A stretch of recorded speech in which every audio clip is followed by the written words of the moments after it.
আজ আমি এমন একটা সত্যি নিয়ে বলবো যা অনেক পুরুষ গোপনে করে, কিন্তু কেউ মুখ খোলে না। তুমি রাতের অন্ধকারে একা যে কাজটা করো, সেটাই ধীরে ধীরে তোমার শরীরের শক্তি চুরি করে নিচ্ছে। তুমি ভেবেছো এটা শুধু 1 মিনিটের আনন্দ? ভুল করছো না। এটা তোমার আত্মবিশ্বাস, শক্তি আর ভবিষ্যৎ ধ্বংস করছে। না, প্রথম প্রথম তুমি ভেবেছিলে এটা হার্মলেস, কিন্তু এখন তোমার চোখের নিচে কালো দাগ, দুর্বলতা আর গিল্ট বাড়ছে। আজ আমি বলবো কিভাবে তুমি এই অভ্যাসের দাস থেকে নিজের শরীরের রাজা হয়ে উঠতে পারো। হস্তমৈথুন মানে শুধু শরীরের খেল নয়, এটা এক ধরনের মস্তিষ্কের আসক্তি, মানে ডোপামিনের বিষ। প্রতিবার তুমি যখন ভিডিও খুলে নিজেকে ছুঁয়ে ফেলো, তখন মস্তিষ্কে ভুল পুরস্কার তৈরি হয়। ধীরে ধীরে মস্তিষ্ক বাস্তব নারীর প্রতি আগ্রহ হারিয়ে ফেলে, কল্পনার দুনিয়ায় আসল হয়ে যায়। ফলাফল: দুর্বলতা, দ্রুত বীর্যপাত, ক্লান্তি, মনোযোগের অভাব আর গিল্টের পাহাড়। তুমি ভেবেছো শরীর হালকা হচ্ছে, আসলে প্রতিবার তুমি নিজের শক্তি হারাচ্ছ।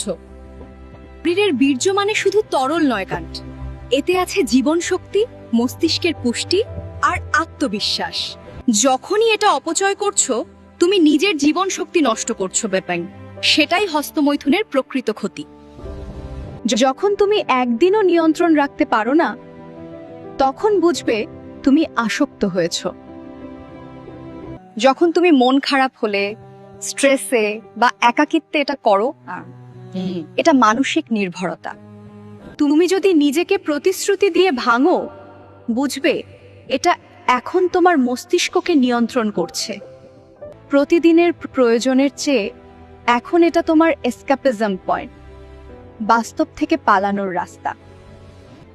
যদি তুমি পর্ন ছাড়া শান্তি না পাও, তুমি দাস, রাজা নও। প্রথম ধাপ: নিজেকে স্বীকার করো, তুমি আসক্ত। কিন্তু এটা শেষ নয়। তুমি যেভাবে শরীরকে ভালোবাসবে, সেভাবেই মনকে শৃঙ্খলিত করতে হবে। পর্ন, একাকিত্ব আর দেরি করে ঘুমানো হয়ে, এই তিনটাই তোমার শত্রু।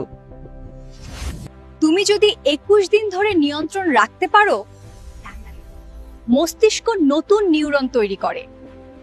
প্রতিবার আকর্ষণ জাগলে শ্বাস নাও, চোখ বন্ধ করো আর বলো, ওম, আমি আমার শরীরের রাজা।